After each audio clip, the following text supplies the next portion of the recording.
Magandang tanghali everyone. Ayan, ito nga pala guys yung mga okra na tanim ko dyan sa harap ng bahay. Ayan guys, so ang lalaki, libre na guys para sa sinigang. Ayan, magluluto nga pala ako guys ng sinigang. Ayan, may okra, may San Fernando, may kamatis, at may talong guys, ayan, at kangkong at sitaw, ayan, kangkong at may sitaw din, may sibuyas din yan guys, ayan, tara gawin na natin guys ang mga gulay.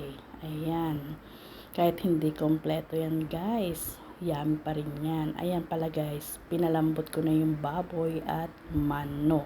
Ayan, susunod ko na dyan ang gulay at mga pampalasa. Ayan guys, natapos ko nang gawin yung mga gulay.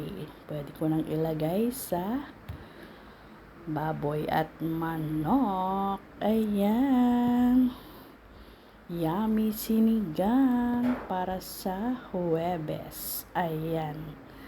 Ayan guys, nalagay ko na yung gulay at lahat ng pampalasa. Hihintayin ko na lang na kumulo para maluto. Ayan guys, luto na ang sinigang na baboy at manok. Yun lang guys. Thank you for watching. Follow more, like and share. Salamat.